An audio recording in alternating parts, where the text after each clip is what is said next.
Good morning everyone. तो motion in straight line हो गया, अब मोशन इन प्लेन करना है। तो मोशन इन स्ट्रेट लाइन कहता है कि जो मोशन था एक सीधा लकीर में हो रहा था, एक स्ट्रेट लाइन में हो रहा था। अब प्लेन का मतलब क्या है, कोई पेपर या आप जो स्क्रीन देख रहे हो ये 2D है, दो एक्सिस है, पहला एक्सिस दूसरा एक्सिस। तो मोशन इन प्लेन पढ़ना है, दो एक्सिस पर रहेगा। जैसे मोशन ऑफ स्ट्रेट लाइन सिर्फ एक एक्सिस पे था, हॉरिजॉन्टल रहे चाहे वर्टिकल रहे या कोई भी इंक्लाइंड रहे, लेकिन सिर्फ एक स्ट्रेट लाइन था, एक एक्सिस था। अब मोशन इन प्लेन क्या रहेगा, दो एक्सिस, यानी कि 2D, two dimensional. Straight line 1 dimensional, plane 2 dimensional. अब वो चाहे पेपर हो जाए चाहे टीवी का स्क्रीन हो जाए, ये सब कुछ 2D है। और 3 डायमेंशनल यानी रियल जो स्पेस होता है, तो 3 डायमेंशनल स्पेस जो कि रियल वर्ल्ड है, यानी कि 3 डायमेंशन का जरूरत है, लेंथ ब्रेथ हाइट। तो आप अगर स्ट्रेट लाइन समझते हो तो आपको प्लेन भी समझ में आ जाएगा, काहे कि काइनेमेटिक इक्वेशन जो स्ट्रेट लाइन में लगता है वही प्लेन में लगेगा। काहे कि जो भी आपका काइनेमेटिक इक्वेशन 3 इक्वेशन है कि v is equal to u plus a t, s is equal to u t plus half a t square और v square minus u square is equal to 2as, तो ये सारा straight line के लिए। लेकिन इसी स्ट्रेट लाइन मोशन को आपको रिजोल्व करके प्लेन में भी यूज करना है और स्पेस में भी यूज करना है, यानी कि 3D में। तो इस चैप्टर को पढ़ने के बाद आपको ये बात समझ में आ जाएगा कि कैसे हमको प्लेन मोशन को देखना है, कैसे आपको स्पेस के मोशन को देखना है। तो चैप्टर के कंटेंट्स में है पहला तो स्केलर। तो ये सब चीज हम लोग पहले ही जान गए, लेकिन एक बार फिर से रिवाइज करेंगे कि स्केलर किसको बोलते हैं, वेक्टर किसको बोलते हैं, वेक्टर का एडिशन, वेक्टर का सब्सट्रैक्शन, मल्टीप्लिकेशन वेक्टर का स्केलर के साथ। फिर पोजीशन वेक्टर को भी समझेंगे, क्योंकि पोजीशन वेक्टर को समझेंगे तभी डिस्प्लेसमेंट वेक्टर जान सकते हैं। फिर रिजोल्यूशन ऑफ वेक्टर, क्योंकि यही इंपॉर्टेंट चीज है कि किसी भी वेक्टर को रिजोल्व करना। यह स्ट्रेट लाइन में भी हो चुका है, एक बार फिर से इसमें भी होगा। फिर प्लेन मोशन में कैसा इक्वेशन होगा, कैसे वेलोसिटी निकालेंगे, कैसे एक्सीलरेशन निकालेंगे, कैसे डिस्प्लेसमेंट निकालेंगे, कैसे डिस्टेंस निकालेंगे, ये सब चीज जानेंगे। इसका स्लोप क्या होगा, कैसे निकलेगा। फिर क्या है कि आप मोशन देख रहे थे किसी फ्रेम ऑफ रेफरेंस से, अगर फ्रेम ऑफ रेफरेंस बदल दिया जाए तो मोशन पे क्या प्रभाव पड़ेगा, तो ये इस चीज को समझेंगे, change of frame of reference में। फिर रिलेटिव वेलोसिटी को समझेंगे कि अगर कोई ऑब्जेक्ट मूव कर रहा है और किसी फ्रेम ऑफ रेफरेंस के रिस्पेक्ट में मूव कर रहा है और वो भी अगर मूव करे तो फिर बॉडी कैसा दिखेगा। या कोई अगर बॉडी मूव कर रहा है तो दूसरे बॉडी के रिस्पेक्ट में उसका क्या मूवमेंट दिखेगा, इसको समझेंगे रिलेटिव वेलोसिटी से। फिर प्रोजेक्टाइल मोशन जो कि एग्जांपल है प्लेन मोशन का। फिर यूनिफॉर्म और नॉन यूनिफॉर्म सर्कुलर मोशन को देखेंगे। यूनिफॉर्म का मतलब वेलोसिटी कांस्टेंट, यानी कि वेलोसिटी टाइम के साथ चेंज नहीं हो रहा है, और नॉन यूनिफॉर्म मोशन मतलब वेलोसिटी टाइम के साथ चेंज हो रहा है। तो ये दोनों सर्कुलर मोशन को समझेंगे, ये भी एग्जांपल है प्लेन मोशन का। फिर बैंकिंग ऑफ रोड्स, इसको समझेंगे, क्योंकि कोई भी अगर रोड है तो रोड पे जब भी टर्निंग आता है तो एक इंक्लाइनेशन दिया जाता है। जैसे रोड स्ट्रेट रहता है, लेकिन जब भी आपका इंक्लाइनेशन आएगा तो रोड थोड़ा सा इंक्लाइंड रहता है। तो क्यों इंक्लाइंड रहता है, इस बात को समझेंगे। और उसके बाद फिर effect of earth rotation on the apparent wait, यानी कि अर्थ का जो रोटेशन है वो हर जगह के वेट को डिफर कर देता है। हर जगह mg नहीं लगता है, mg डैश लगता है। तो ये change in acceleration due to acceleration of gravity जो चेंज होता है, कि change in acceleration of gravity ये जो है, ये जब चेंज होगा तो क्यों चेंज हो रहा है, कैसे चेंज होगा, इस बात को भी समझेंगे। तो पहला चीज है स्केलर। तो स्केलर क्या है कि कोई भी क्वांटिटी जिसमें सिर्फ मैग्नीट्यूड हो, डायरेक्शन नहीं हो। तो ये सब एक नंबर होता है जिसके पास यूनिट्स होगा, यानी कि स्केलर जो रहेगा आप नंबर से डिनोट कीजिए, वो नंबर उसका मैग्नीट्यूड बताएगा और साथ में यूनिट भी जड़ा हुआ रहेगा, तभी आपको पता चलेगा कि स्केलर किस यूनिट का है, किसके बारे में ये चीज स्केलर क्वांटिटी है। तो इनका जो एडिशन, सब्सट्रैक्शन या मल्टीप्लिकेशन या डिवीजन है तो एक अलजेब्रिक वैल्यू के जैसा होता है। जैसे 2 × 4, 2 + 4, 2 - 4, 2 × 4। तो सिंपल सा अलजेब्रिक वैल्यू जो आपका होता है उस टाइप से इसका मल्टीप्लिकेशन, डिवीजन, एडिशन, सब्सट्रैक्शन होता है। एग्जाम्पल में जैसे आप ले लो पेरीमीटर, किसी का भी पेरीमीटर यानी परिमिति। तो पेरीमीटर जो है वो क्या होता है, लेंथ ऑफ ऑल साइड्स, कि आप सारे साइड्स को जोड़ दीजिए तो वो जो वैल्यू आता है उसी को बोलते हैं पेरीमीटर। अब समझते हैं पोजीशन और डिस्प्लेसमेंट वेक्टर। तो पोजीशन वेक्टर का मतलब किसी भी पार्टिकल का किसी इंस्टेंट पे क्या पोजीशन है, ये जो दिखाने वाला वेक्टर है वो है पोजीशन वेक्टर। तो वो ओरिजिन से चालू होगा, ओरिजिन से लेके उस पॉइंट को दर्शाएगा। स्टार्ट कर रहा है ओरिजिन से, एंड कर रहा है उस पोजीशन पे। तो जैसे ये है ए पोजीशन, तो ए पोजीशन से पार्टिकल चालू हुआ है और बी पोजीशन तक गया है। तो ए हो गया आपका xi यानी कि इनिशियल पोजीशन वेक्टर, और बी यानी कि फाइनल पोजीशन है, तो xf जो है वो है फाइनल पोजीशन वेक्टर। अब जो xf माइनस xi रहेगा यानी कि final position vector minus initial position vector, वही क्या बताएगा आपका डिस्प्लेसमेंट, यानी ये क्या हो गया डिस्प्लेसमेंट वेक्टर। तो एक्स एक्सिस पे हम लोग डिस्प्लेसमेंट दिखा रहे हैं और बाई एक्सिस पे हम लोग डिस्प्लेसमेंट दिखा रहे हैं और एक्स एक्सिस पे टाइम को दिखा रहे हैं। तो जब टाइम ti था तो पोजीशन वेक्टर xi था, और जब टाइम tf है यानी कि फाइनल टाइम, तो पोजीशन वेक्टर xf है, और इन दोनों के बीच का जो डिफरेंस है वो है displacement vector xf minus xi। अब इक्वल वेक्टर। तो इक्वल वेक्टर का मतलब क्या है कि मैग्नीट्यूड भी सेम होना चाहिए और डायरेक्शन भी सेम होना चाहिए। ठीक है, एकदम सेम डायरेक्शन होना चाहिए, एकदम सेम मैग्नीट्यूड होना चाहिए, तभी क्या बोलेंगे आप इक्वल वेक्टर। जैसे ये दोनों वेक्टर इक्वल है, ये दोनों वेक्टर ये भी इक्वल है, पैरेलल भी है, इक्वल भी है, डायरेक्शन भी सेम है। अगर डायरेक्शन इस डायरेक्शन का रहता तो फिर चेंज हो जाता, एंटी पैरेलल वेक्टर्स हो जाता, इक्वल वेक्टर नहीं रहता। तो सेम मैग्नीट्यूड भी होना चाहिए और सेम डायरेक्शन भी होना चाहिए, तभी आप बोलोगे इक्वल वेक्टर। अब है multiplication of vector by a scalar. क्या आप अगर किसी वेक्टर क्वांटिटी को किसी स्केलर क्वांटिटी से मल्टीप्लाई करोगे तो क्या वैल्यू आएगा। तो जब आप एक वेक्टर क्वांटिटी को एक स्केलर क्वांटिटी से मल्टीप्लाई करोगे तो मैग्नीट्यूड जो भी है, जो वेक्टर का मैग्नीट्यूड है और जो स्केलर का मैग्नीट्यूड है, वो दोनों मल्टीप्लाइड हो जाएगा। साथ में जो यूनिट्स है वो भी मल्टीप्लाइड हो जाएगा, लेकिन डायरेक्शन सिर्फ जो वेक्टर का डायरेक्शन था वही डायरेक्शन रहेगा। यानी मैग्नीट्यूड है multiplication of the magnitude of the scalar and magnitude of the vector, लेकिन जो डायरेक्शन रहेगा, क्योंकि ये जो क्वांटिटी आएगा वो एक वेक्टर क्वांटिटी आएगा जिसका मैग्नीट्यूड रहेगा ये प्रोडक्ट, लेकिन जो डायरेक्शन रहेगा इसी वेक्टर का डायरेक्शन रहेगा जो कि वेक्टर था। अगर मान लो आप माइनस से आपका जो स्केलर क्वांटिटी था उसको आप निगेटिव रख दिए तो डायरेक्शन अपोजिट हो जाएगा, मैग्नीट्यूड सेम रहेगा लेकिन डायरेक्शन अपोजिट हो जाएगा। फिर है जीरो वेक्टर या नल वेक्टर। तो जीरो वेक्टर का मतलब ही क्या होगा कि मैग्नीट्यूड जीरो है और डायरेक्शन हर जगह है। इसका डायरेक्शन आप बता नहीं सकते हो कि किस डायरेक्शन है, क्योंकि ये सारे डायरेक्शन को बताता है। जो जीरो वेक्टर है, नल वेक्टर है, उसका डायरेक्शन ऑल डायरेक्शन है। कब कब कंडीशन में आपको जीरो वेक्टर मिल सकता है, तो किसी वेक्टर में उसके नेगेटिव वेक्टर को ऐड कर दो तो आपको जीरो वेक्टर मिलेगा। अब है जीरो वेक्टर अगर कुछ है तो उसमें आप कोई भी स्केलर क्वांटिटी से मल्टीप्लाई करो, आपको वैल्यू जीरो मिलेगा। अगर कोई वेक्टर है, जीरो वेक्टर है, उसमें किसी वेक्टर क्वांटिटी से भी मल्टीप्लाई करोगे तो आपको मिलेगा जीरो वेक्टर। आप स्केलर प्रोडक्ट करो, डॉट प्रोडक्ट करो, क्रॉस प्रोडक्ट करो, कुछ भी करो, आपको मिलने वाला है जीरो वेक्टर। अब है ट्रायंगल लॉ। ये सबको हम लोग समझ चुके हैं स्ट्रेट लाइन में। तो ट्रायंगल ऑफ वेक्टर एडिशन को हेड टेल मेथड भी बोलते हैं, क्योंकि एक वेक्टर के हेड पे, जैसे ये हो गया टेल, फिर ये है हेड ए का, फिर ये बी का टेल और ये बी का हेड, तो इसको बोलते हैं हेड टेल मेथड, क्योंकि बी के हेड पे आप, ए के हेड पे आप बी के टेल को रख रहे हो। जो रिजल्टेंट रहेगा वो इनिशियल से लेके फाइनल पोजीशन तक रहेगा, यानी ए के टेल से बी के हेड तक। ठीक है, इनिशियल से लेके फाइनल तक। ये आपका ट्रायंगल लॉ। पैरेललोग्राम में लॉ जाओ तो वही ट्रायंगल लॉ को ही पैरेललोग्राम लॉ भी बना सकते हैं। क्यों? क्योंकि वेक्टर को आप मूव कर सकते हो।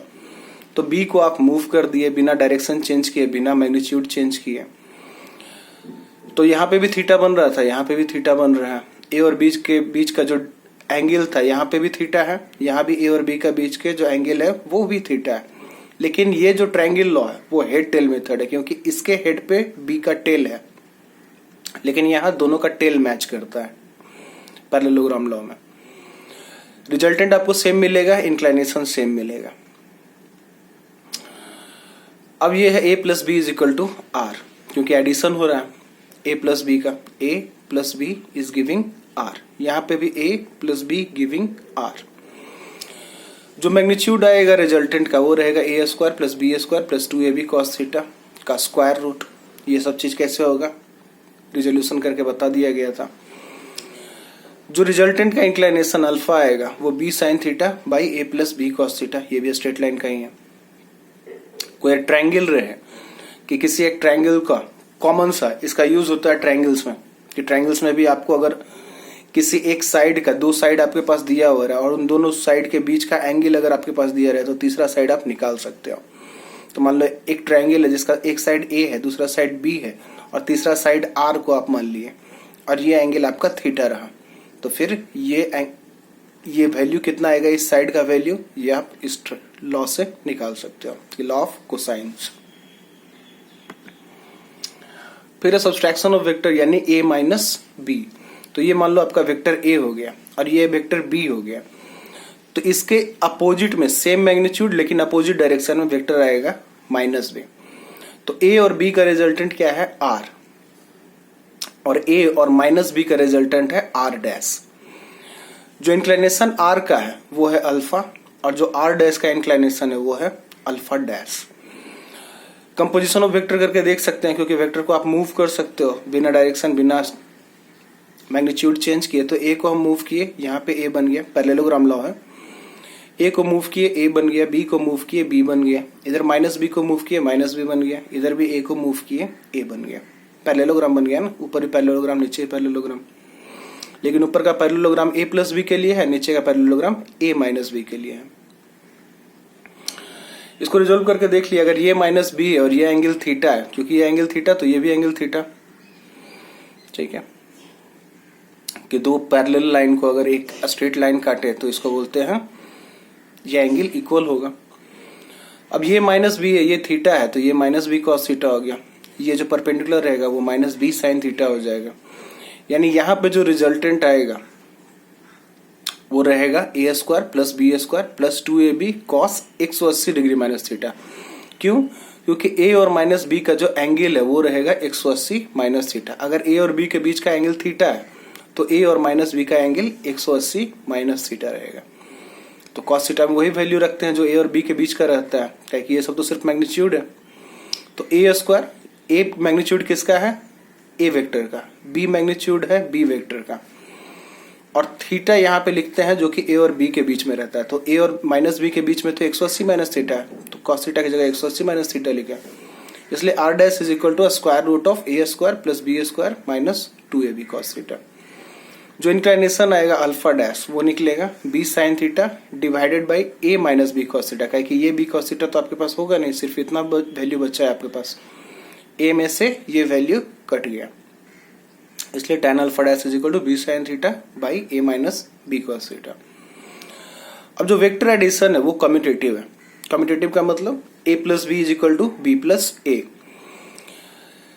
सब्सट्रैक्शन ऑफ वेक्टर वो भी एडिशन ऑफ टू वेक्टर्स ही होता है, बस एक वेक्टर पॉजिटिव रहेगा दूसरा वेक्टर नेगेटिव रहेगा।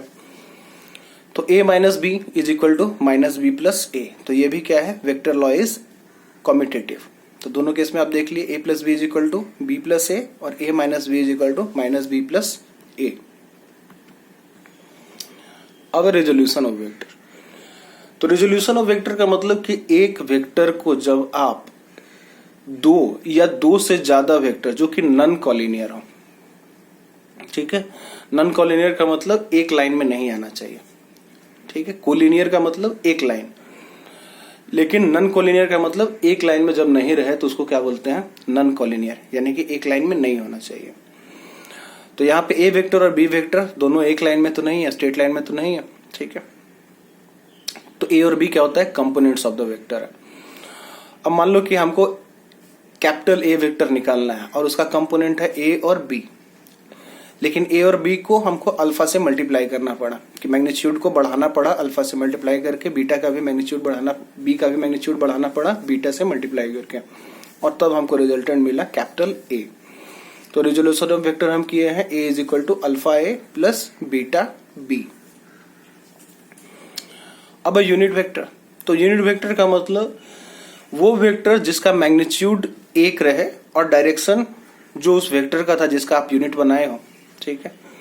यानी unit vector is equal to that vector divided by the magnitude of the vector.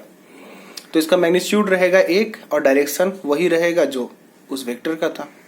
जैसे n है यहाँ पे, तो n का है डायरेक्शन। जो कॉमनली यूज यूनिट वेक्टर है उसमें यूज करते हैं i, j और k। तो i जो यूनिट वेक्टर है वो x एक्सिस के लिए है, जो j है वो y एक्सिस के लिए, और जो k है वो z एक्सिस के लिए, ठीक है। यहाँ पे z लिखना बच गया है, z लिख लीजिए इसको। अब आते हैं रिजोल्यूशन ऑफ वेक्टर को 2D और 3D में। तो मान लो एक पॉइंट है मेरा xy, तो xy को अगर पोजीशन वेक्टर के रेस्पेक्ट में लिखें तो लिखेंगे xi प्लस yj। पता है x का मतलब x एक्सिस पे जो वैल्यू आएगा, और y का मतलब ये कि जो y एक्सिस पे वैल्यू आएगा इसका प्रोजेक्शन आप जब करोगे तो ये हो गया xi, ये हो गया yj।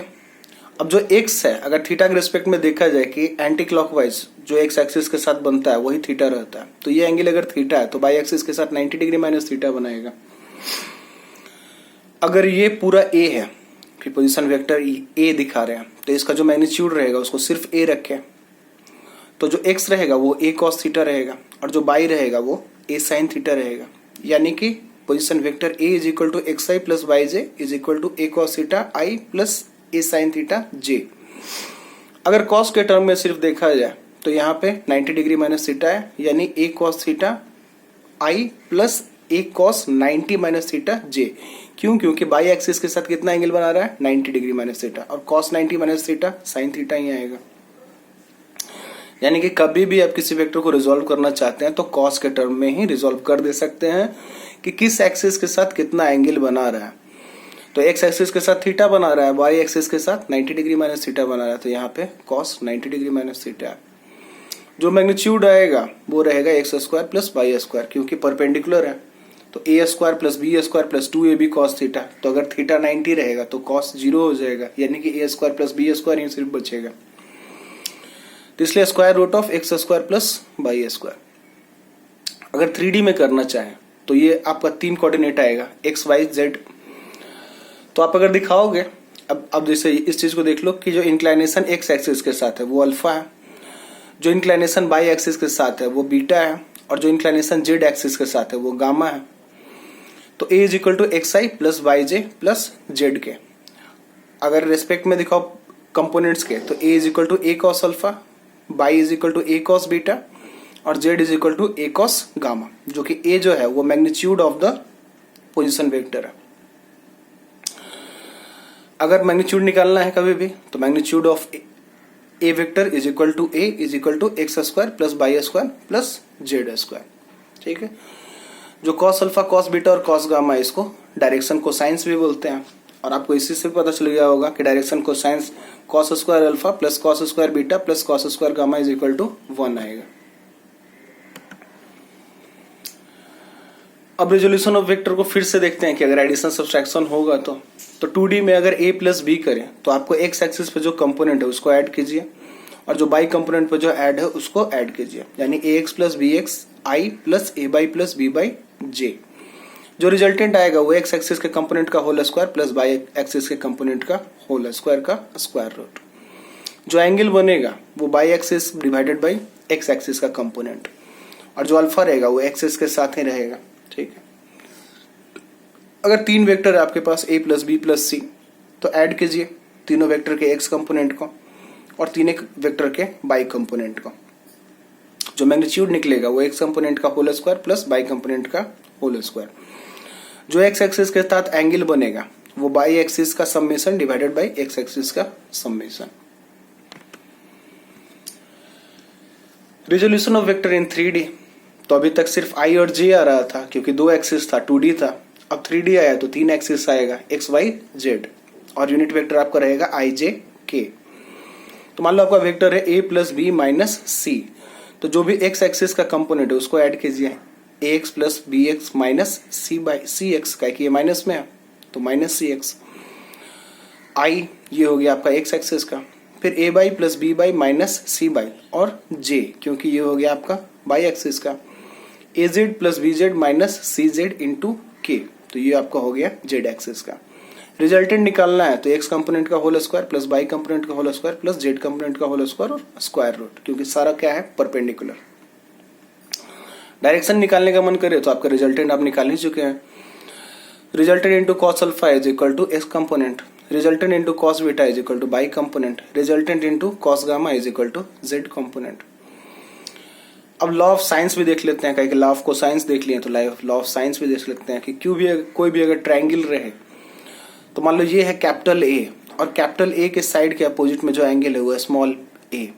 अगर ये साइड बी है तो इसके अपोजिट का जो एंगल है वो है स्मॉल बी, और ये जो साइड है वो है कैपिटल सी और इसके अपोजिट का जो एंगल है वो है स्मॉल सी।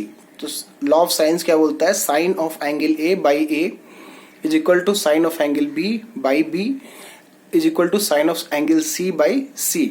तो जो कैपिटल ए बी सी है वो साइड का मेजर है, साइड का लेंथ है, और जो ऊपर का जो एंगल है स्मॉल में ए बी सी वो सब एंगल है।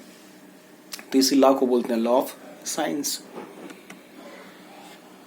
अब मोशन इन प्लेन, ठीक है, तो वेलोसिटी और एक्सेलरेशन। अब रिजोल्यूशन ऑफ वेक्टर आप जान गए तो अब बस मोशन इन प्लेन समझना है। तो ये है वेलोसिटी, तो मान लो ये है आपका graph displacement versus time graph.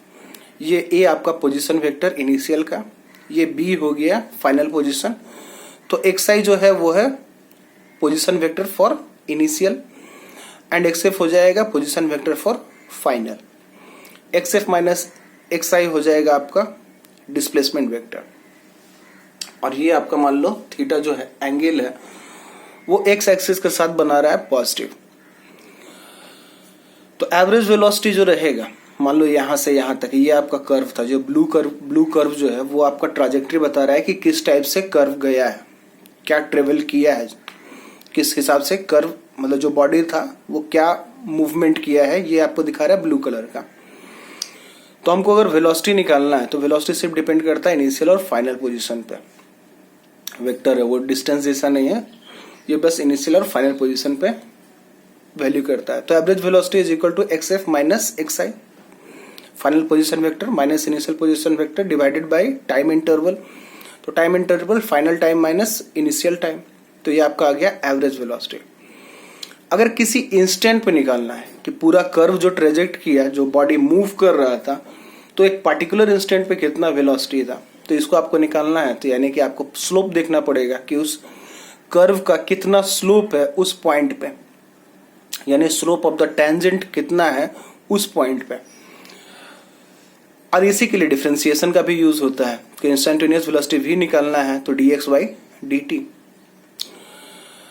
यहां पे जो एंगल आएगा वो रहेगा थीटा डैश, यानी tan theta dash is equal to v instantaneous. अगर एवरेज का देखना है तो x f minus x i divided by t f minus t five is equal to tan theta. क्या कि स्लोप ही होता है, डिस्प्लेसमेंट टाइम ग्राफ का जो स्लोप होगा वो वेलोसिटी आएगा। अब एक्सेलरेशन, तो अगर एवरेज एक्सेलरेशन निकालना तो फिर जो पोजीशन के साथ की है वही वेलोसिटी के साथ, यहाँ पे इनिशियल यहाँ पे फाइनल। ये ब्लू कलर का आपका ट्राजेक्टरी हो गया, यहाँ कितना कैसे ट्रेवल किया है, और इसी का इस आर्क का जो लेंथ रहेगा वही डिस्टेंस है, ठीक है, और जो स्लोप रहेगा वो वेलोसिटी आएगा, ठीक है। अगर डिस्प्लेसमेंट टाइम ये है वेलोसिटी टाइम ग्राफ, तो इसका जो स्लोप आएगा वो रहेगा एक्सेलरेशन, क्या कि v by t is equal to acceleration, change in velocity with respect to time is known as acceleration. तो average acceleration is equal to v f minus v i, यानी final velocity minus initial velocity by time interval, तो final time minus initial time.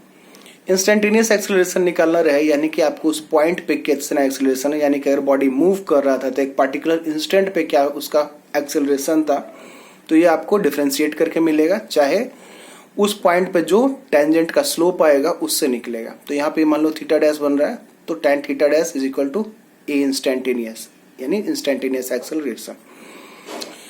यहाँ पे जो slope है वो tan theta है average के लिए, v f minus v i by t f minus t i. यहाँ पे थीटा है पॉजिटिव एक्स एक्सिस के साथ anti clockwise. Instantaneous acceleration differentiate कीजिए वेलोसिटी को विद रिस्पेक्ट टू टाइम, वही स्लोप देगा टेंजेंट का। अब इक्वेशन ऑफ एक्सेलरेटेड मोशन यानी कि काइनेमेटिक इक्वेशन लगाना है। तो equation of uniformly accelerated motion यानी एक्सेलरेशन कांस्टेंट होना चाहिए, यही था काइनेमेटिक इक्वेशन। एक्सेलरेशन कांस्टेंट रहता था तभी आप लगाए थे u is equal to v is equal to u plus a t, s is equal to u t plus half a t square और b square minus u square is equal to 2as। इसी equation को लगाना है plane में। तो plane में क्या रहेगा, जो आपका एक्सेलरेशन है वो दो कंपोनेंट में है, ax plus a by. Initial velocity का भी दो कंपोनेंट रहेगा, ux प्लस यू बाई। जो x ux है वो x डायरेक्शन में और जो u बाई है वो y डायरेक्शन में। वैसे ही ax है वो रहेगा x डायरेक्शन में और a बाई रहेगा आपका y डायरेक्शन में। जो फाइनल वेलोसिटी भी रहेगा उसका भी दो टर्म, vx यानी x एक्सिस पे और v बाई यानी y एक्सिस पे।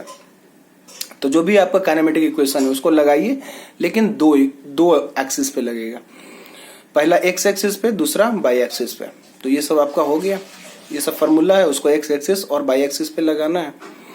और जो फाइनल आएगा, जो रिजल्टेंट रहेगा वो x component plus y component का होल स्क्वायर का स्क्वायर रूट आएगा। तो जैसे जो डिस्प्लेसमेंट रहेगा ये, तो वो displacement along x axis plus displacement along y axis का होल स्क्वायर, मतलब डिस्प्लेसमेंट अलोंग x एक्सिस का whole square plus displacement along y axis का होल स्क्वायर का स्क्वायर रूट। फाइनल वेलोसिटी भी वही चीज कि final velocity along x square का whole square plus final velocity along y axis का होल स्क्वायर का स्क्वायर रूट।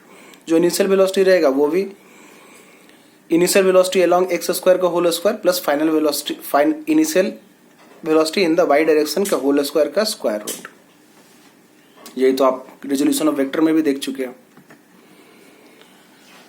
अब change of frame of reference, यानी कि कोई भी बॉडी का आप जो मोशन देख रहे थे वो एक फ्रेम ऑफ रेफरेंस से देख रहे थे। तो generally fixed frame of reference से देखा जाता है।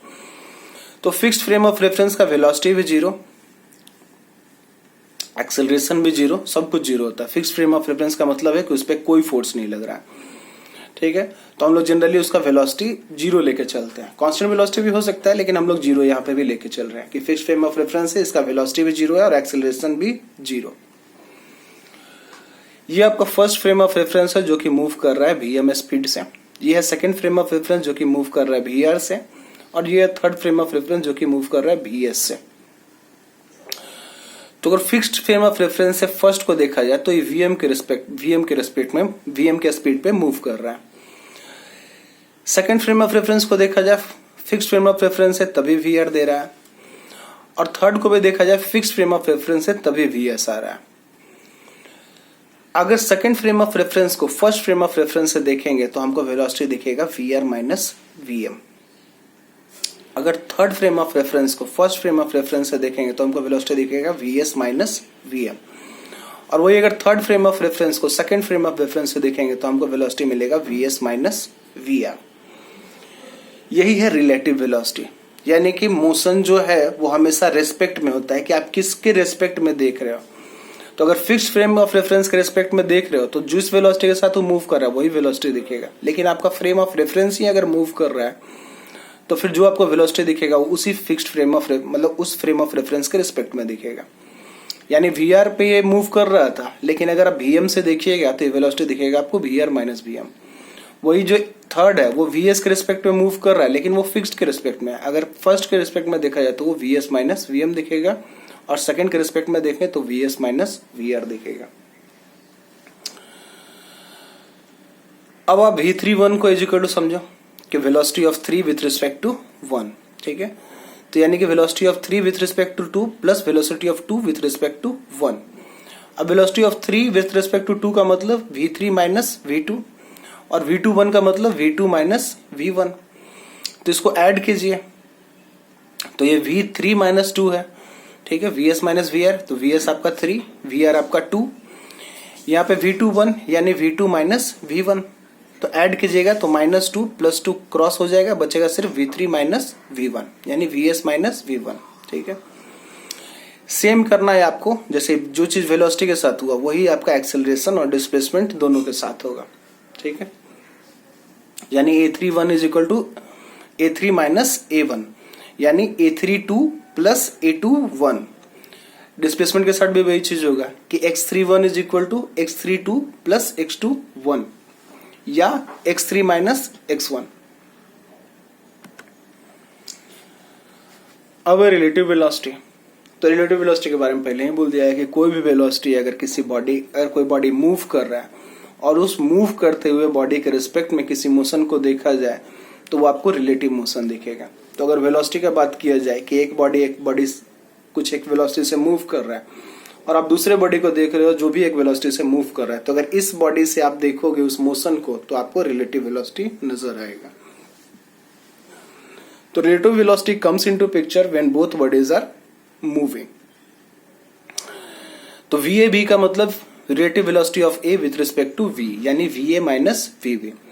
अब आप कभी VA बोलते हो तो यानी कि हमेशा उसको आप देख रहे हो फिक्स्ड फ्रेम ऑफ रेफरेंस है, तभी तो उसको VA बोल रहे हो कि जितना वेलोसिटी है वही दिख रहा है, क्योंकि फिक्स्ड फ्रेम ऑफ रेफरेंस का वेलोसिटी 0 है। तो इसलिए VA को लिखते हैं VAO और VB को लिखेंगे VBO।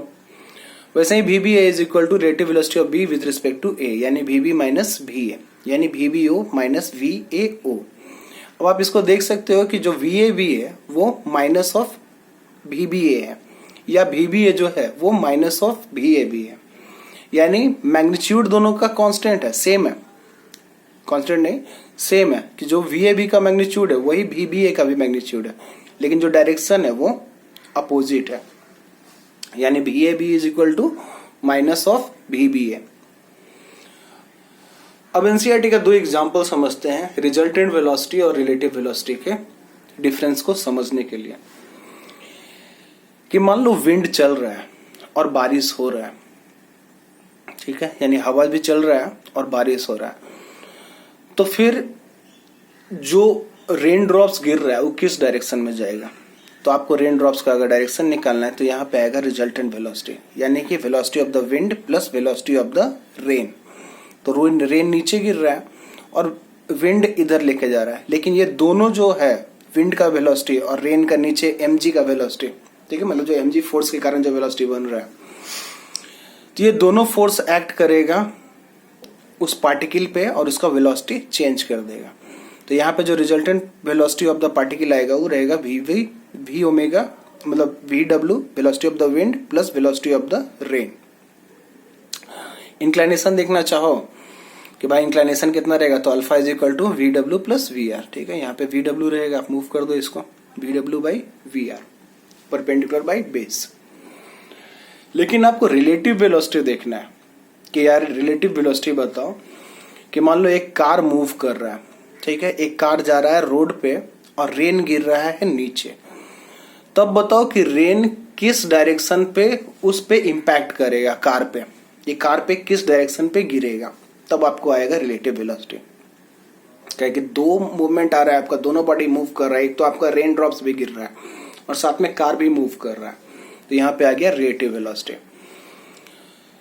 तो जो यानी कि रेन ड्रॉप्स गिरेगा कार पे वो गिरेगा R is equal to VR minus VC, ठीक है, यानी velocity of rain with respect to cyclist, या कार अगर रहे तो कार भी चले, ठीक है, तो अगर साइकिल कोई चला रहा है तो साइकिल, नहीं तो कार चला रहा है तो कार। तो resultant velocity is equal to VR minus VC। अगर अल्फा को देखना चाहे तो VC बाई VR, ठीक है, क्या कि आपको सिर्फ मैग्नीट्यूड देखना है ना, अल्फा देखना है, तो परपेंडिकुलर बाई बेस।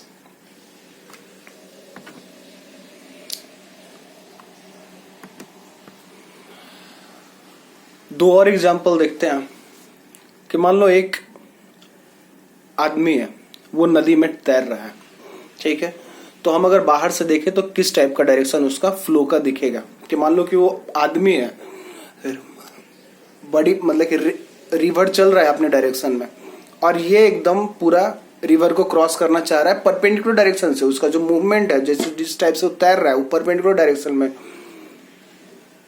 ट्रेवल कर रहा है, परपेंडिकुलर डायरेक्शन में स्विमिंग कर रहा है, लेकिन जो दिखेगा आपको ग्राउंड से वो आपको दिखेगा वो जाना चाह रहा है सीधे, लेकिन वो सीधे जा नहीं पाएगा, क्यों, क्योंकि रिलेटिव वेलोसिटी आ जाएगा। तो मान लो ये है वेलोसिटी ऑफ द रिवर, यानी velocity of the river with respect to ground, ठीक है, और ये है velocity of the swimmer with respect to river. तो ये तो स्ट्रेट में जा रहा है, रिवर के रिस्पेक्ट में तो स्ट्रेट जा रहा है स्विमर जो है, लेकिन ग्राउंड पर से कोई आदमी अगर देखेगा तो वेलोसिटी ऑफ द स्विमर कैसा दिखेगा। तो ये resultant of the this 2 vectors रहेगा VSR प्लस VRG। तो जो वी एस आर है वो v s minus v r है, जो वी आर है वो v r minus v g है, यानी v s g is equal to v s minus v g. इसको ऐड करें तो ये दिखेगा। तो ये आपका velocity of the swimmer with respect to ground. दूसरा क्वेश्चन अब समझते हैं कि फिर से velocity of the rain with respect to a street, यानी कि अ स्ट्रीट पे रेन गिर रहा है, और ये है velocity of the motorcycle with respect to a street, कि एक मोटरसाइकिल अ स्ट्रीट पे चल रहा है। तो रेन कैसा उस मोटरसाइकिल पे गिरेगा। फिर से वही पिछला वाला क्वेश्चन के जैसा कि रेन जो है वो मोटरसाइकिल पे किस टाइप से गिरेगा। तो यहाँ पे भी रिलेटिव वेलोसिटी आएगा। तो वी आर एस और ये है वी एम एस, तो इसको इधर कीजिए तो ये माइनस वी एम एस हो जाएगा। ठीक है, अपोजिट कीजिए, same magnitude but opposite direction, तो माइनस वी एम एस, और इसका जो रिजल्टेंट आएगा वो रहेगा वी आर एम, यानी v r m is equal to v r s minus v m s. तो ये सिंपल सा है, v r m is equal to v r minus v M.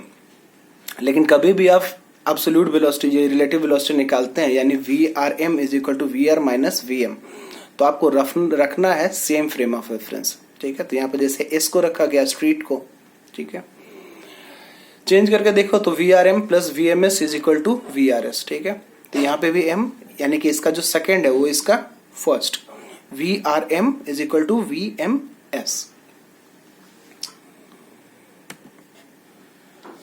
अब आते हैं प्रोजेक्टाइल मोशन पर। तो प्रोजेक्टाइल का मोशन का मतलब क्या है कि कभी भी किसी बॉडी को आप एक इंक्लाइनेशन पे ग्राउंड पे अगर भेजोगे एक वेलोसिटी के साथ, अगर किसी बॉडी को आप ग्राउंड के साथ एक इंक्लाइनेशन पे अगर फेंको, तो वो जो बॉडी जो मूव करता है उस मोशन को बोलते हैं प्रोजेक्टाइल मोशन, कि motion of the body under gravitation. कहीं ग्रेविटेशन के अंडर ही जो एक्सेलरेशन इस पर लगेगा वो सिर्फ ग्रेविटेशन रहेगा। और एक कांस्टेंट वेलोसिटी से आप अगर उसको फेंके हो एक इंक्लाइनेशन से, तो जो बॉडी जो मोशन करता है उसको बोलते हैं प्रोजेक्टाइल मोशन। तो मान लो इस v वेलोसिटी से आप उसको फेंके एक थीटा इंक्लाइनेशन के साथ, तो जो हॉरिजॉन्टल कंपोनेंट है वो है v cos थीटा, और जो वर्टिकल कंपोनेंट है वो है v sin थीटा।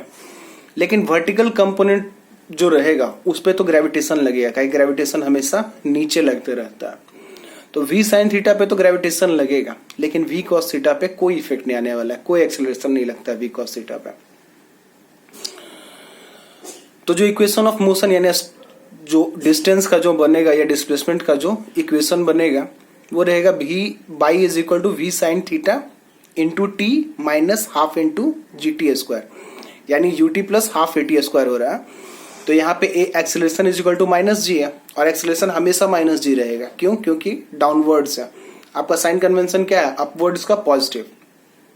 इस डायरेक्शन में भी जाए कि भाई हमको पॉजिटिव एक्स डायरेक्शन में जा रहे हैं तो भी पॉजिटिव, लेकिन नेगेटिव एक्स डायरेक्शन में जाए तो नेगेटिव। तो ठीक है, तो upward positive, downwards negative, positive x axis positive, negative x axis negative. तो by is equal to v sine t minus half g t square, x is equal to v cos t into t. अब t रहेगा time, v sine theta आपका initial हो गया।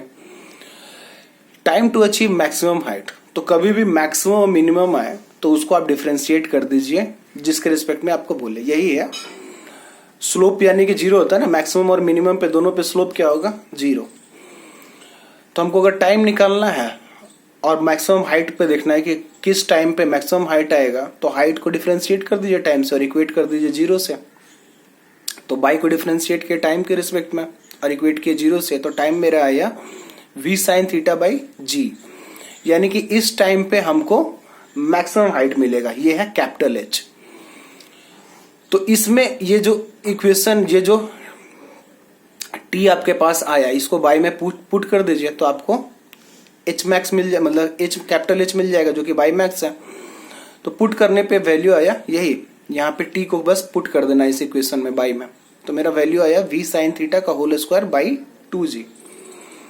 अब free fall में आप पढ़ चुके हो, समझ चुके हो इस बात के कि अगर बॉडी फ्री फॉल में रहे, यानी कि उस पर सिर्फ एक्सेलरेशन ड्यू टू ग्रेविटी लगते रहे, तो बॉडी को जो ऊपर चढ़ने में टाइम लगता है वही उसको नीचे गिरने में टाइम लगता है। यानी कि मैक्सिमम हाइट ट्रेवल करने में जो उसको मैक्सिमम हाइट अचीव करने में जो टाइम लगा है, वही टाइम इसको मैक्सिमम हाइट से ग्राउंड पे आने में टाइम लगेगा। यानी टाइम पीरियड या total time in air is equal to 2 into t यानी कि 2 into v sine theta by जी।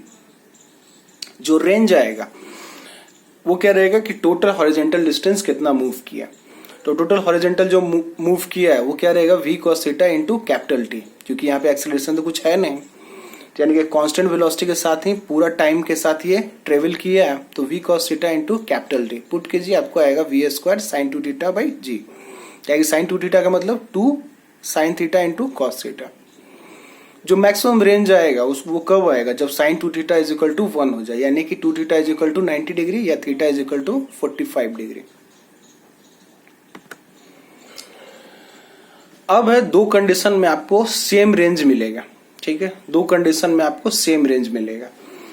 अगर इंक्लाइनेशन प्लस 35 रहे या माइनस 35 रहे, कि कोई एक इंक्लाइनेशन थीटा है तो उस थीटा में प्लस 45 कीजिएगा तो भी वही रेंज मिलने वाला है अगर माइनस 35 कर दिए तो। और सेम रेंज जो रहेगा वो रहेगा v square cos theta by g. तो इसको आप पुट करके देख सकते हैं रेंज के फॉर्मूला में, थीटा के जगह थीटा माइनस थीटा 5 रखिए या थीटा प्लस 45 रखिए तो वैल्यू आपका फिर से आएगा v square cos theta by g. तो ये हमेशा रिपीटेड क्वेश्चन है, आते रहता है, हमेशा सब कुछ आता ही रहता है, समझना है सब कुछ, रटना कुछ नहीं। अब आते हैं यूनिफॉर्म सर्कुलर मोशन। तो यूनिफॉर्म सर्कुलर मोशन का मतलब जो कहेंगे सर्कुलर मोशन है, एंगुलर मोशन है, तो यहाँ पे वेलोसिटी भी क्या रहेगा एंगुलर।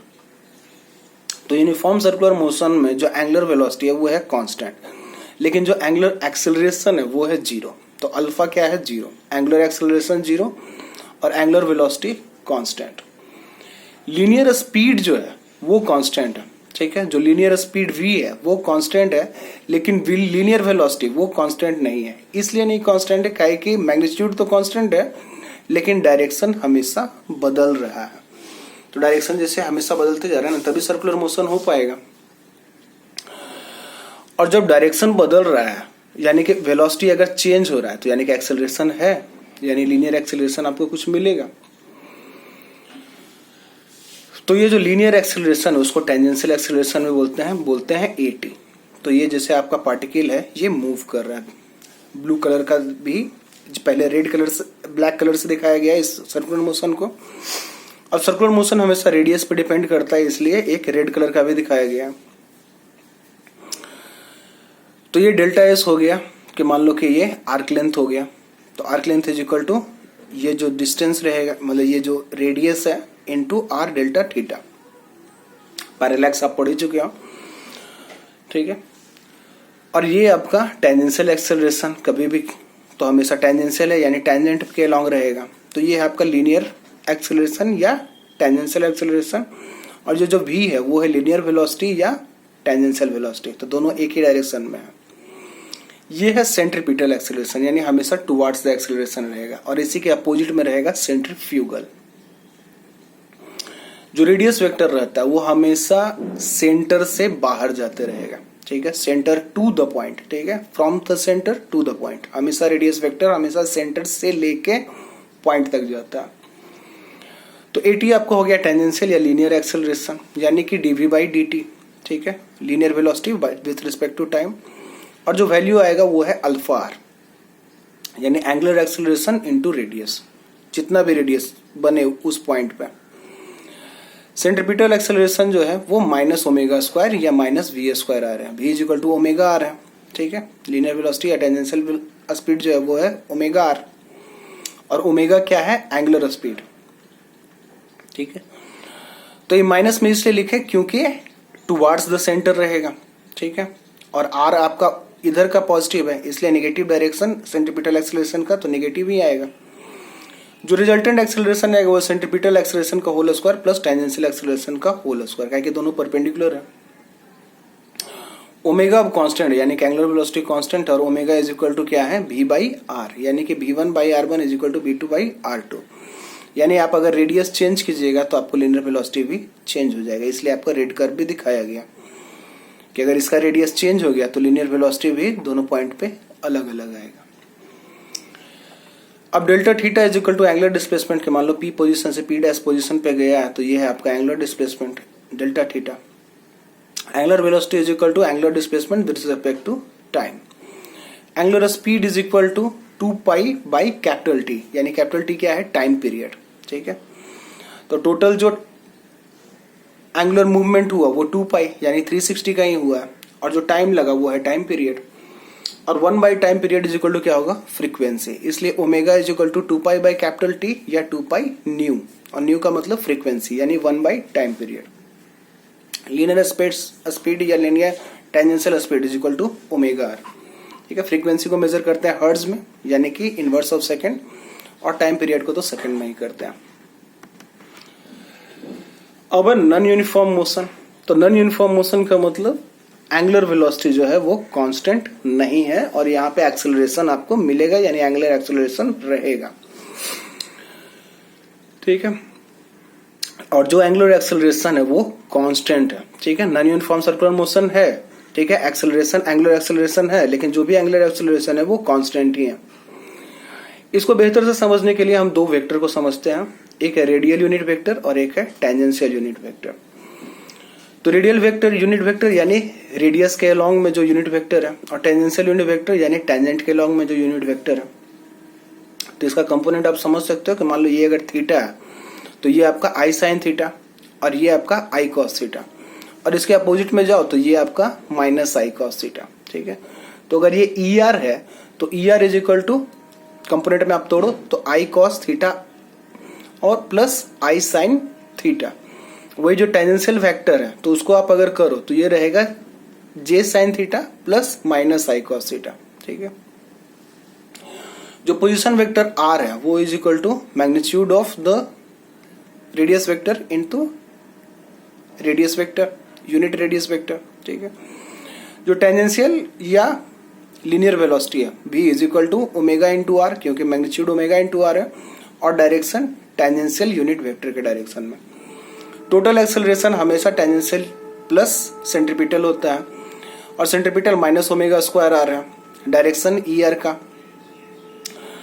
जो टेंजेंशियल है उसका magnitude alpha r, alpha angular acceleration, r radius, और e t tangential unit vector.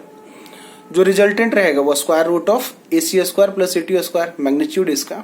ठीक है, linear velocity delta s by delta t, arc length divided by time interval, delta s by delta t is equal to are omega. Vector के respect में देखा जाए या कभी भी delta is equal to R delta theta होगा, parallax से ही आया है। ठीक है, थीटा का आप देखना चाहो तो थीटा हमेशा एक्स एक्सिस के साथ मेजर करते हैं एंटी क्लॉक डायरेक्शन में, तभी आपका पॉजिटिव वैल्यू आएगा। इक्वेशन ऑफ मोशन को फिर से जो आपका काइनेमेटिक इक्वेशन था उसी पे v के जगह ओमेगा एफ रख दीजिए, u के जगह ओमेगा आई रख दीजिए, और a के जगह अल्फा रख दीजिए। तो ये आपका आ गया omega f is equal to omega i plus alpha t, जैसे v is equal to u plus a t, s is equal to u t plus half a t square, और b square minus u square is equal to 2as। तो यहाँ a के जगह है angular acceleration, वहां पे linear था, यहाँ एंगुलर है, और ये वहां पे डिस्टेंस था तो यहाँ पे एंगुलर डिस्टेंस है। तो ये सब आपका हो गया। ठीक है, अगर फोर्स निकालना रहे तो फोर्स का is equal to mass into acceleration, इसलिए centripetal acceleration is equal to m b square by are या m omega square by m omega square into r, और सेंट्रीफ्यूगल फ्रॉम द सेंटर मतलब कि centre से दूर जाते रहता है, और सेंट्रीपिटल टुवार्ड्स द सेंटर रहता है। मैग्नीट्यूड दोनों का सेम रहेगा, m b square by are या m omega square by r. ठीक है, फिर से लिख दिया यहाँ पे गया कि centripetal acceleration towards the centre होता है, वैल्यू रहेगा ओमेगा स्क्वायर बाई आर या बी स्क्वायर बाई आर, और centrifugal acceleration away from the centre रहेगा, वैल्यू रहेगा omega square R by B S या बी स्क्वायर बाई आर, और both हमेशा जो लगता है वो रेडियस के लॉन्ग ही लगेगा। अब समझते हैं बैंकिंग ऑफ रूट्स। तो बोले ही थे कि कभी भी अगर गाड़ी मूव करते रहे तो जब भी टर्न आता है तो वहां पे रोड को थोड़ा सा इंक्लाइन कर दिया जाता है। क्यों? क्योंकि आपका सेंट्रीफ्यूगल फोर्स लगेगा और स्लिप कर जाएगा गाड़ी। अगर इंक्लाइनेशन नहीं दिया गया, फ्रिक्शन अगर रोड पे नहीं रहा तो गाड़ी पूरा स्लिप कर जाएगा। इसलिए to avoid the skidding and provide centrifugal force to counter the centrifugal force, inclination is provided on the roads radially outward on the circular terminus of the road. तो हमेशा रेडियली आउटवर्ड ही रखा जाता है जो banking रहता है। ठीक है, रेडियली आउटवर्ड, यानी कि बाहर के डायरेक्शन में ही इंक्लाइनेशन बढ़ते रहेगा। क्यों? क्योंकि जो कोएफिशिएंट ऑफ फ्रिक्शन है वो ट्रस्टवर्दी नहीं है। ठीक है, कि अगर गर्मी के समय है तब तो ठीक है, और गर्मी के समय में भी अगर मान लो आप कोई मिट्टी गिरा दिया, ये सब गिरा दिया, तो जो फ्रिक्शन है वो लॉस हो जाएगा। और अगर ठंडा मतलब कि अगर बारिश हो गया तो बारिश के कारण भी स्लिपरी हो जाएगा रोड, तो फ्रिक्शन क्या है आपका, ट्रस्टवर्दी नहीं है। इसी कारण से इंक्लाइनेशन दिया जाता है। तो मान लो एक कार है या कोई भी बॉडी है जो सर्कुलर रोड पे मूव कर रहा है, v वेलोसिटी उसका लीनियर वेलोसिटी है या टेंजेंशियल वेलोसिटी है, तो उस पर जो सेंट्रीपिटल फोर्स लगते रहेगा वो mv²/r है। लेकिन सेंट्रीपिटल के लिए ही तो आपको फ्रिक्शन चाहिए, चाहे बैंकिंग चाहिए, काहे कि जो बॉडी मूव करेगा वो सेंट्रीफ्यूगल फोर्स से मूव करेगा और वो बाहर के डायरेक्शन में रहेगा। इसी को काउंटर करने के लिए अगर फ्रिक्शन देखा जाए, स्टैटिक फ्रिक्शन, तो जो कोएफिशिएंट ऑफ फ्रिक्शन रहेगा, जो फ्रिक्शनल फोर्स रहेगा, वो μs × n रहेगा। इस बैंकिंग को फिर से देखते हैं कि ये आपका बैंकिंग मान लो आपका थीटा इंक्लाइनेशन के साथ है। जैसे ये टॉप व्यू है, ठीक है, और ये साइड व्यू है, तो थीटा इंक्लाइनेशन के साथ नॉर्मल टू द, कभी भी जो नॉर्मल रिएक्शन रहेगा तो वो हमेशा सरफेस के परपेंडिकुलर रहता है, और जो फ्रिक्शनल फोर्स रहेगा वो पैरेलल टू द सरफेस रहेगा। तो ये आपका नॉर्मल फोर्स हो गया। अगर तोड़ना चाहो तो ये आपका थीटा, तो ये भी थीटा, तो यानी कि ये n cos थीटा और ये n sin थीटा। नीचे में आपका mg लग रहा है, क्योंकि mg हमेशा डाउनवर्ड्स ही लगते रहेगा। तो अगर सिर्फ फ्रिक्शनल को देखना है सिर्फ फ्रिक्शनल फोर्स, कि हम यहाँ पे बैंकिंग नहीं कंसिडर कर रहे हैं, तो फ्रिक्शनल फोर्स सेंट्रीफ्यूगल फोर्स से ज्यादा होना चाहिए, यानी कि μs × n, coefficient of static friction × normal force of the surface या normal reaction of the surface, ज्यादा होना चाहिए सेंट्रीफ्यूगल फोर्स से या बराबर होना चाहिए। तो जो नॉर्मल रिएक्शन है अगर स्ट्रेट है, ठीक है, तो mg रहेगा, तो μs mg is greater than mv²/r, या जो कोएफिशिएंट ऑफ फ्रिक्शन है वो v²/rg से ज्यादा होना चाहिए। अगर सिर्फ बैंकिंग देख रहे हैं, फ्रिक्शन को नहीं देख रहे हैं, तो यहाँ पे mg = n cos थीटा है, और जो सेंट्रीपिटल फोर्स प्रोवाइड करेगा वो रहेगा n sin थीटा mv²/r, तो tan थीटा = v²/rj। तो इसलिए आप अगर सिर्फ फ्रिक्शन पे अगर हैं कि भाई हमको सिर्फ फ्रिक्शन पे ही रहना है, तो हमेशा coefficient of friction tan theta से या तो ज्यादा होना चाहिए, नहीं तो बराबर। और किसी भी क्वेश्चन में अगर आपको स्टैटिक फ्रिक्शन नहीं दिया रहा है, कोएफिशिएंट ऑफ स्टैटिक फ्रिक्शन, तो आप उसको tan थीटा ले सकते हैं। ठीक है, तो ये सिर्फ हुआ बैंकिंग ऑफ रोड्स में कि अगर हम सिर्फ थीटा पे अगर इंक्लाइंड है तो, या सिर्फ फ्रिक्शन पे इंक्लाइंड है तो। रियल केस में दोनों आता है, फ्रिक्शन भी आता है और बैंकिंग भी। तो इसको भी देखेंगे, ये आएगा नेक्स्ट चैप्टर में, लॉज ऑफ फ्रिक्शन में, मतलब कि लॉज ऑफ मोशन में। अब स्यूडो फोर्स को भी समझ लेते हैं, क्या स्यूडो फोर्स बहुत चलते रहता है। तो न्यूटन लॉ ऑफ मोशन जो है वो तभी वैलिड है जब आप कोई भी मोशन को देखते हैं इनर्शियल फ्रेम ऑफ रेफरेंस से। अगर फ्रेम ऑफ रेफरेंस इनर्शियल नहीं रहा, यानी कि उसका एक्सेलरेशन 0 नहीं रहा, और कुछ एक एक्सेलरेशन a के साथ अगर वो फ्रेम ऑफ रेफरेंस मूव कर रहा है, तो उस फ्रेम ऑफ रेफरेंस को 0 करने के लिए, यानी उसका एक्सेलरेशन 0 करने के लिए हम लोग एक स्यूडो फोर्स लगाते हैं जो कि -ma रहेगा। तो अगर a एक्सेलरेशन के साथ फ्रेम ऑफ रेफरेंस मूव कर रहा था, तो आप उस पर फोर्स लगाए -ma, ताकि उसका जो एक्सेलरेशन है वो 0 हो जाए। तो यही जो -ma फोर्स है उसको बोलते हैं स्यूडो फोर्स। ठीक है, जैसे सेंट्रीफ्यूगल फोर्स जो है वो एक स्यूडो फोर्स है। ठीक है, दिखता नहीं है ये। ठीक है, अब लास्ट टॉपिक की effect of earth rotation on the apparent wait, यानी कि जो ग्रेविटेशनल एक्सेलरेशन है वो different point of the earth पे डिफरेंट आएगा। आपको जो इक्वेटर है, ठीक है, वहां पे आपको कैपिटल R है, ठीक है, इसको बोलते हैं इक्वेटर, और ये है आपका पोल। ठीक है, पोल के साथ ही जो इंक्लाइनेशन बनता है उसको बोलते हैं को एल्टीट्यूड। ठीक है, तो मान लो कि ये जो अर्थ का जो मूवमेंट है, जो रोटेट कर रहा है, अर्थ तो अपने एक्सिस पे रोटेट कर रहा है, तो मान लो कांस्टेंट रोटेशन जो है, कांस्टेंट स्पीड ऑफ रोटेशन यानी कांस्टेंट एंगुलर स्पीड जो है वो मान लो ओमेगा है, ठीक है। और ये मेरा पोजीशन ऑफ द बॉडी है, ठीक है, कि मान लो अर्थ पे यहाँ पे है। अब यहाँ अर्थ पे है तो उसका जो रेडियस बन रहा है एक्सिस ऑफ रोटेशन से जो डिस्टेंस है वो है आर आपका, ठीक है। जैसे ये आपका रेडियस ऑफ द अर्थ हो गया कैपिटल आर, ठीक है। लेकिन बॉडी मान लो यहाँ पे है तो एक्सिस ऑफ रोटेशन से इसका जो वैल्यू है वो रहेगा आर। जो ग्रेविटेशनल फोर्स है वो हमेशा along the centre towards the earth ही रहता है, तो ये आपका mg लग रहा है रियल, ठीक है। जो फील करेगा वो नहीं, जो बॉडी फील करेगा वो नहीं, जो रियल mg लग रहा है वो टुवर्ड्स द सेंटर। लेकिन जब मूवमेंट कर रहा है बॉडी, यानी जब अर्थ रोटेट कर रहा है तो एक सेंट्रीफ्यूगल फोर्स भी आएगा, तो ये आपका m ओमेगा स्क्वायर आर, ठीक है, स्मॉल आर है यहाँ पे। और मान लो ये अगर थीटा तो ये भी थीटा, तो अभी जो रिजल्टेंट आएगा, ठीक है, तो एक तो ग्रेविटेशनल फोर्स आ गया और दूसरा सेंट्रीफ्यूगल फोर्स, तो ये आपका रिजल्टेंट जो एंगल बन रहा है वो 90 डिग्री प्लस थीटा है, क्योंकि ये थीटा और ये 90, तो ये है 90 डिग्री प्लस थीटा। यानी जो रिजल्टेंट रहेगा वो mg square plus omega square by R का whole square plus 2mg omega square cos 90 degree plus theta, ठीक है। A square plus B square plus 2ab cos theta, ठीक है। तो यहाँ पे जो एंगल थीटा बन रहा है वो 90 डिग्री प्लस थीटा है, इसलिए यहाँ पे 90 डिग्री प्लस थीटा, यानी जो mg डैश का कि यही आपका रिजल्टेंट, ठीक है। तो रहेगा mg डैश और यहाँ पे आया m into G square plus omega square का whole square, omega square R का whole square minus 2 omega square R into G into sine theta.